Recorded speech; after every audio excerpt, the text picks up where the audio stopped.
o Mao subiu ao poder, vocês lembram que ele tinha aquele intuito de fazer da China uma superpotência mundial, certo? E para isso, para alavancar a industrialização, para alavancar a economia, ele iria precisar de muitos recursos. Recursos, no caso ali, de matéria-prima, recursos minerais, muitas coisas da indústria de base, né, da indústria primária que eles iriam precisar. O Tibete, ele tem todos esses recursos minerais até hoje, e naquela época tinha muito mais. Então, o que o Tibete representa para a China? Vocês lembram lá da Alsácia-Lorena e a Alemanha, depois da Guerra Franco-Prussiana, que boa parte do crescimento econômico alemão foi devido à região que os alemães anexaram da França, a Alsácia-Lorena? Aqui é a mesma coisa. Uma das principais fontes depois de economias, né, que acabou contribuindo para a industrialização chinesa, foram os recursos minerais do Tibete. Então, quando Mao ele tem essa ideia, né, de invadir o Tibete, exatamente com esse intuito, tá? Porque, óbvio, né, ele já tinha todo esse conhecimento de recursos minerais que havia no Tibete, que tem até hoje. Então, boa parte da riqueza chinesa vem dos recursos tibetanos.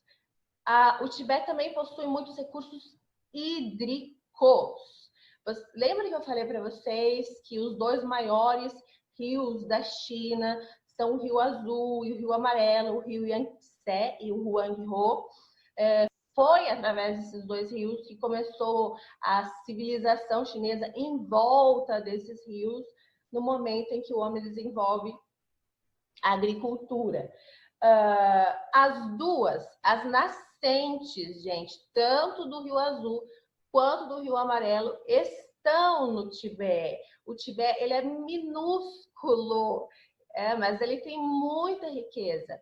O Tibete também ele é conhecido como telhado do mundo, ou teto do mundo. É uma das regiões mais altas do planeta Terra. Né? A gente já ouviram falar no Everest, né? Do pico do Everest. O pico do Everest, tudo bem que ele está entre Tibete, China e Nepal, né? Mas se você quiser subir, escalar o pico do Everest, você pode subir ele por qualquer um desses lados. Então, o Tibete ele é uma joia mineral, é uma joia hídrica, é uma joia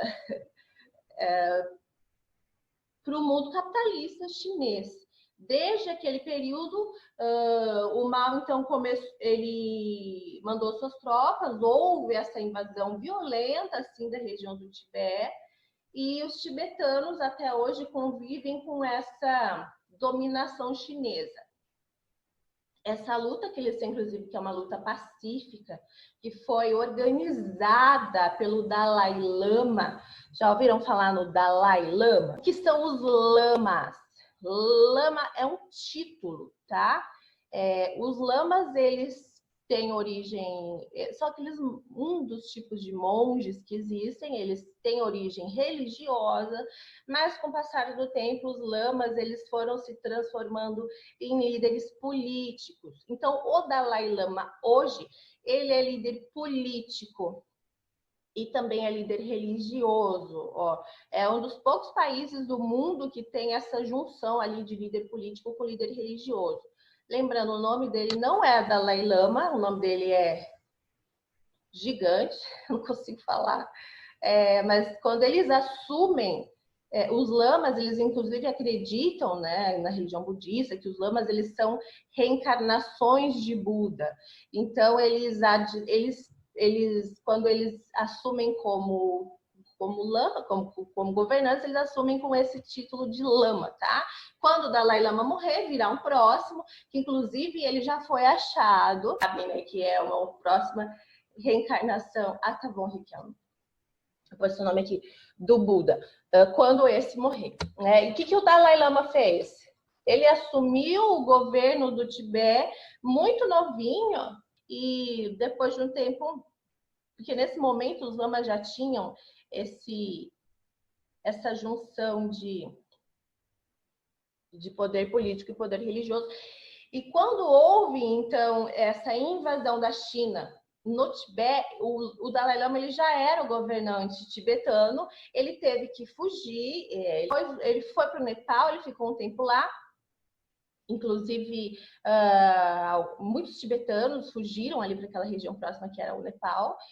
E depois o Dalai Lama ele ficou conhecido no mundo todo. Ele depois começou a ir para as conferências da ONU, falar com os maiores líderes do mundo, para tentar conscientizar a população mundial que os tibetanos precisavam ter o seu território recuperado, né? Porque eles estavam sob o governo comunista ainda por cima, né? Depois daquele forfé que houve lá na China para a implantação do comunismo.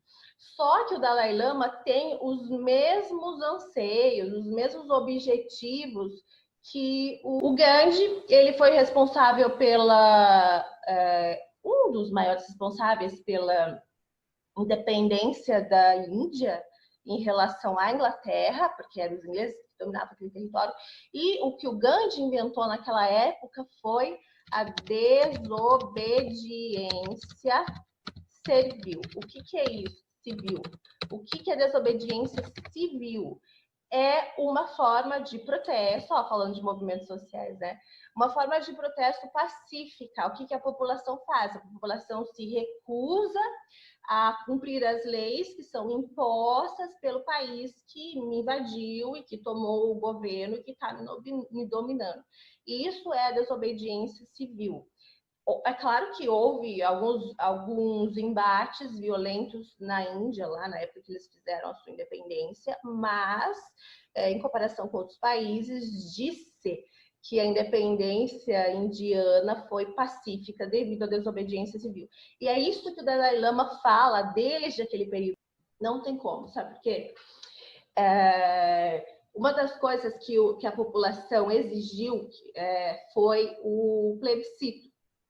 É a tal da consulta popular, né? Os tibetanos exigem o plebiscito, eles querem que a população decida se sim ou se não, se os chineses vão devolver o Tibete aos tibetanos ou não, e isso provavelmente role, tá? Mas não agora, porque o governo chinês ele vem atropelando, ele vem adiando isso, na verdade, né? Vem adiando esse plebiscito porque o Mao, no finalzinho ali do seu governo, quando na verdade ele não estava nem mais no governo, mas ele ainda fazia parte, ele ainda era líder do Partido Comunista, quando ele começou aquela revolução cultural, ele começou a mandar uma galera de chineses para morar no Tibete. Então, hoje nós temos um número muito grande de chineses que moram no Tibete, as outras gerações já nasceram no Tibete, e óbvio que eles vão votar, né, de acordo com o governo chinês, tá? Então, nos nossos entendimentos aí de política contemporânea, nunca vai acontecer. O Tibete nunca será devolvido aos tibetanos, mas depois do plebiscito, provavelmente, oficialmente, ele vai entrar ali legalmente como parte da China, apesar de, na prática, ele já fazer parte da China. Então, isso é questão de China e de Tibete, claro, é isso. O Tibete é para a China o que a Alsácia-Lorena foi para a Alemanha. A diferença é que a Alemanha perdeu a Alsácia-Lorena e a China não perdeu o Tibete. A China ainda, até hoje, extrai muitos recursos daquela região. E se vocês virem alguma coisa sobre China e Tibete, o pessoal está protestando, teve embate, porque existem alguns embates violentos, geralmente de soldados chineses, né, o exército chinês ou polícia chinesa, depende do que esteja ali no momento, tentando bloquear manifestantes tibetanos, certinho.